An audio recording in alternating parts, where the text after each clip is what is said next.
Blueberries for Sal. Robert McCloskey.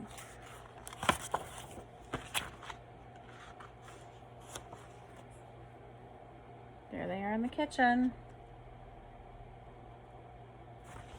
I have to say, that's a pretty neat kitchen for having a little kid.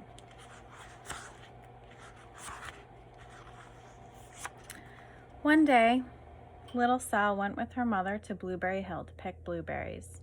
Little Sal brought along her small tin pail, and her mother brought her large tin pail to put blueberries in. "We will take our blueberries home and can them," said her mother. "Then we will have food for the winter." I have to say, Mom, Sal's looking a little sloppy. I don't think you brushed her hair this morning. Little Sal picked 3 berries and dropped them in her little tin pail. Kaplunk, kaplank, kaplunk. Sal needs a hairbrush. She picked 3 more berries and ate them. Then she picked more berries and dropped one in the pail. Kaplunk. And the rest she ate. Then little Sal ate all 4 blueberries out of her pail.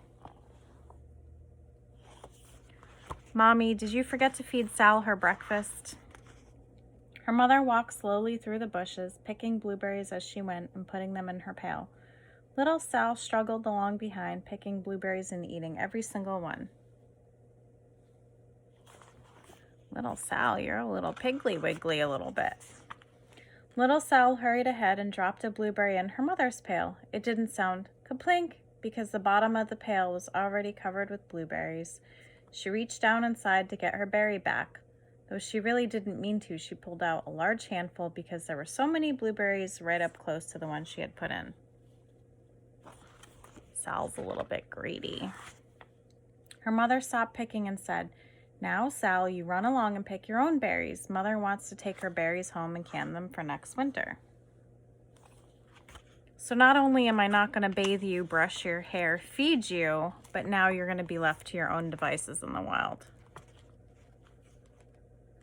Just saying, Sal's mom. Poor decision making.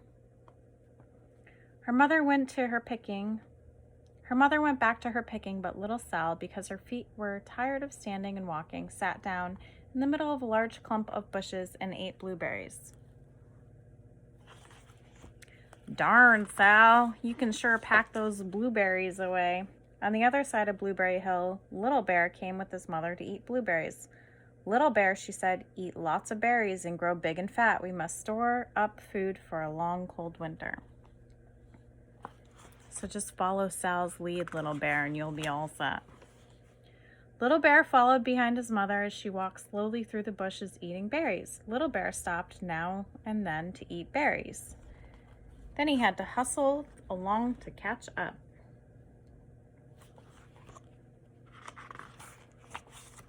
Because his feet were tired of hustling, he picked out a large clump of bushes and sat down right in the middle and ate blueberries. Over on the other side of the hill, little Sal ate all of the berries she could reach from where she was sitting. Then she started out to find her mother. "Good idea, Mom. Leave little Sal out in the wilderness where there's hungry bears." She heard a noise from around a rock and thought, "That is my mother walking along." "No, Sal, no." But it was a mother crow and her children, and they stopped eating berries and flew away, saying, "Caw, caw, caw." Then she heard another noise in the bushes and thought, "That is surely my mother, and I will go that way."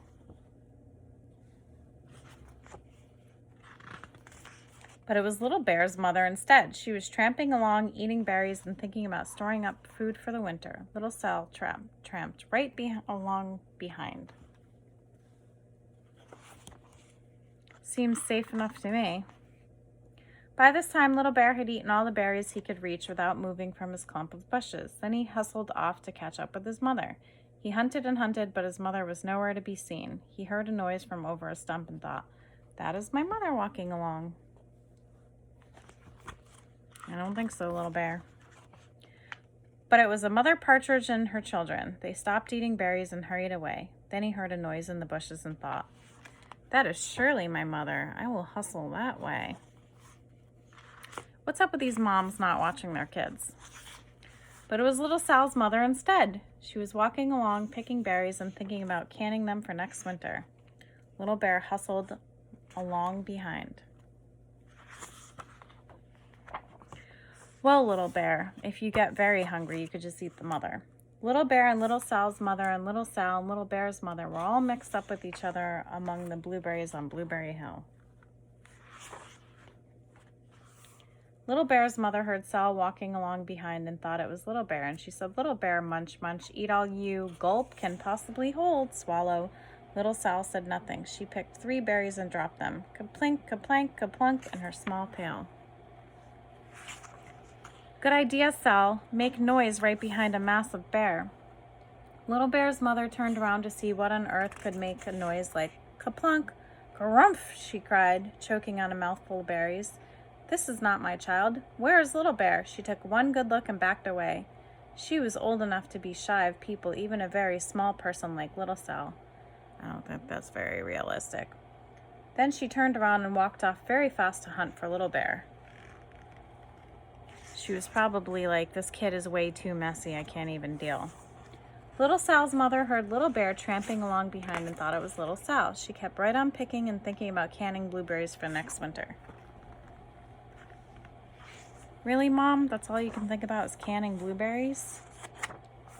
Little Bear padded up and peeked into her pail. Of course, he only wanted to taste a few of what was inside, but there were so many and they were so close together that he tasted a tremendous mouthful by mistake.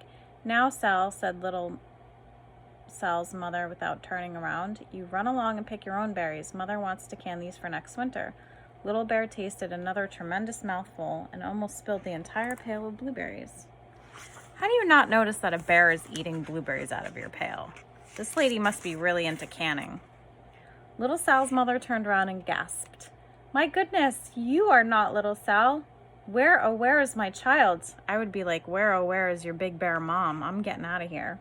Little Bear just sat munching and swallowing and licking his lips. Little Sal's mother slowly backed away. She was old enough to be shy of bears, even very small bears like Little Bear.